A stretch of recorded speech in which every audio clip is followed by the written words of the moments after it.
That would be me. Look who we're hanging with. Ryan O'Halloran. Jason David Frank. Humberto Ramos. Please do not change channel.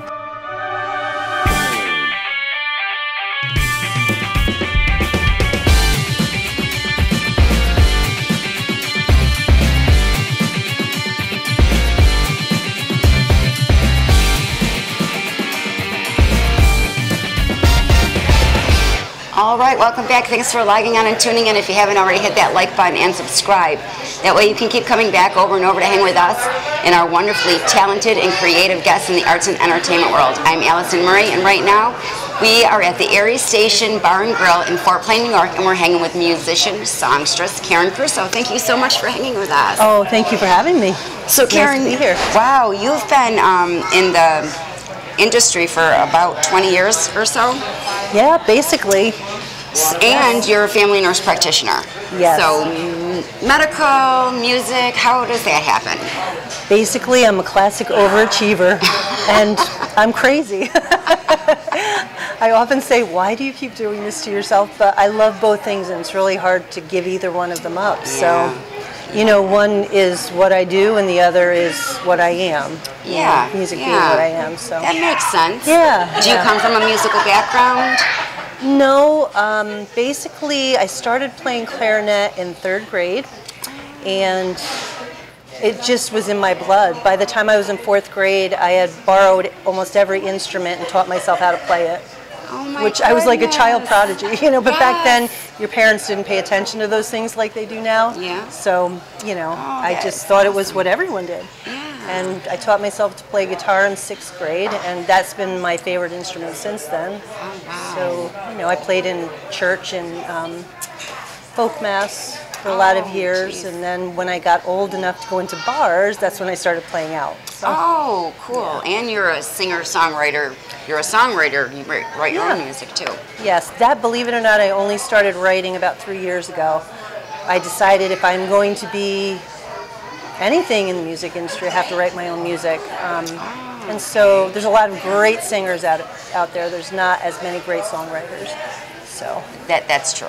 That's true. Yeah. So you recently recorded an album, and let's talk about your not yet released Addict's Ransom. What's that? What was that inspiration to writing that? that is really the most relevant song I've ever written, especially nowadays with all the issues that are on the news with addiction to controlled substances. What I realized in life, just in my own life and in my practice, is that people are addicted to many things, not just drugs. And a lot of people judge, a lot of people say everyone has a choice, they don't have to use these things. And if you sit down and look in the mirror, you'll realize that maybe you're addicted to food or you're addicted to your phone. Yeah. There's actually a classification for a real medical diagnosis for addiction to gaming now, which is sad. So yes. I wrote the song about addiction, and it was addiction to love pretty much, but I wanted everyone to feel what it feels like to have those cravings and to feel that longing that only that one thing will give you, and how dysfunctional it is. So that's what I wrote it about. So it's a very deep and dark song, but it's my most personal one. I'm like basically laying my soul there, so it's kind of scary to release it. Do you have a release date yet? It's going to be the second week in February. Oh, so pretty soon. Pretty soon. Be listening. Okay. So who or what are some of your musical inspirations? That is such a tough one because they have changed as life has gone on. I mean, I hate to tell you what my first ones were because it dates me. But I grew up with like Stevie Nicks and Linda Ronstadt, and even, I know this is crazy, but Olivia Newton-John, who has an amazing voice.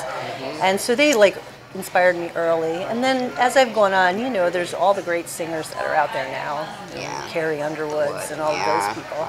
But if you could open or collaborate with any artist in the industry, who's your dream bucket list artist?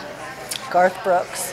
Oh, Or Billy Joel. yes. Or Billy Joel. But Garth, he's on my bucket list. I want to meet him and write a song with him. I know that may never happen, but I love him. Never know, never say never. He's amazing. He's just an amazing entertainer. He is. So when you're not singing and taking care of your patients, what sort of things do you like to do for fun to recharge and get some more inspiration? Well, I'm very busy a lot of the time, but my biggest write music time is when I go camping every summer at Rollins Ponds up in, it's by Saranac Lake. So I love to camp. I also love to go to Jamaica and lay on the beach. Yeah. You know, sitting at home I crochet, which sounds like an old lady, but it's very relaxing. Yes. Awesome. So what advice would you give a newcomer? Do it not to be famous. Do it not because you want to make $1 million. Do it because it's what speaks through you when you write the music, and it's what moves you and makes you happy, because then you'll never go wrong. If you're doing it for the wrong reasons, you are competing with a lot of very talented people out there. Everyone wants to be a musician and be famous. But if you're doing it from your heart and doing it because that's what makes you happy and what moves you, then no matter what happens, you can't go wrong. And you never stop chasing the dream, you know? That's awesome. Do you remember the first time you were up on stage and, you know, what that experience was like? Okay, I'm going to laugh. So I was 8 months pregnant with my second son, Michael, and I was taking singing lessons, and we had to do a, you know, we all had to go up on stage and sing our songs for everyone. I got up there and I was so emotional because I was pregnant that I cried through the whole thing. I literally sang, and the tears were streaming down my face the whole time. It was so embarrassing. I still sounded okay. But yeah, that was the first time. And when I first started, for everyone aspiring out there, I used to shake, have body shakes. I was so nervous. Oh my God. But the more you do it, you get much more comfortable with it, and it's not as frightening. Although everyone, you get the butterflies, you know, yeah, just the slight anxiety. But once you start, you're like, okay, this is okay. So when you're planning your sets, do you plan to play music that for your intended audience, or songs that you like to do? What I try to do is play songs in every genre and every time period so that everyone who's there hears something that they can relate to.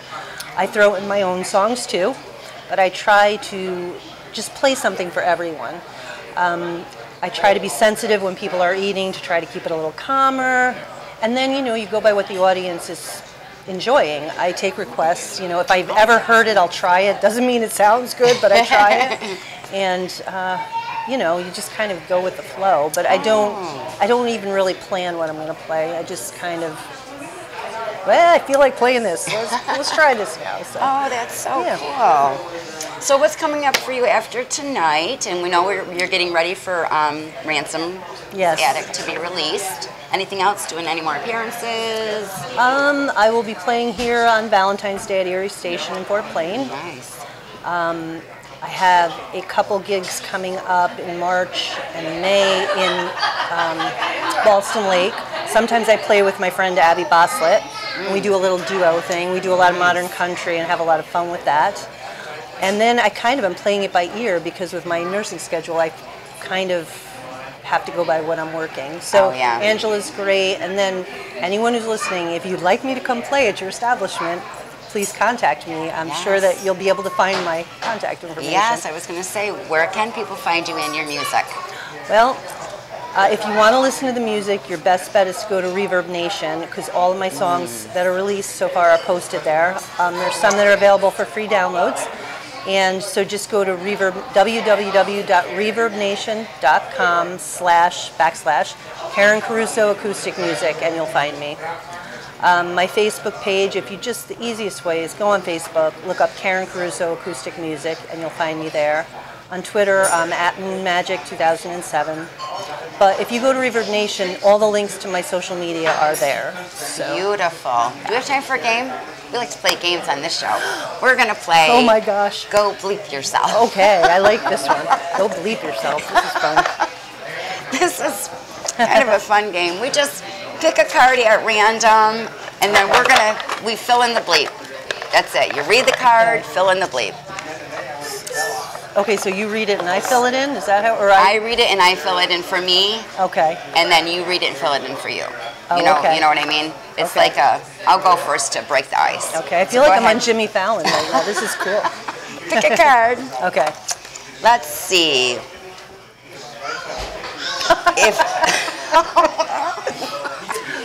If bleep were real, I would be stoked. Is that what that says? Stoked or stacked? Stoked. Oh, stoked. If bleep were real, I don't know. Do I know any fictional characters? Fairies. That's good. There you go. I like that. Fairies. Well, you What won't do you believe got? you're... You got a good one. I tend to bleep after sex. All right, that's easy. I tend to eat after sex. A lot. You got a really good one. We got time for one more? I'd rather bleep than have to deal with my in-laws. Oh. I don't know if I'd admit that one. I'd rather go to hell than have to do. I don't blame you. Thank God I have a nice mother-in-law. I do too. I love my mother-in-law. All right, mine says, I always cry at bleep. I always cry at weddings. Oh, I do too. When that stupid song starts and they start down the aisle. Yes. Programmed in me. Well, guys, it's been a blast. We've had so much fun hanging with Karen today. I'm Allison Murray. But before we go, we'd like to thank our partners, our brand new partner, Krypton Radio out of LA, Famous Faces and Funnies, Off the Chain Radio with Yvonne Mason, Space Coast Comics, the Florida Book News, Word Fire Press, our great friends at Summon Unique Magazine, Asylum Convention Entertainment Services with Heather Reed, and Anthony DeRivi with the Burvard Renaissance Fair. These are the folks that share our videos all over the World Wide Web, and we hope you will too. Don't forget to hit that like button, leave a comment, let us know what you think of today's show and our guests. You can also check our guest links below. Remember to subscribe, log on, and stay tuned to see who we're hanging with next. Oh my God, Karen, that was fun. That was fun, right? Thank you so you for much. having me. Absolutely.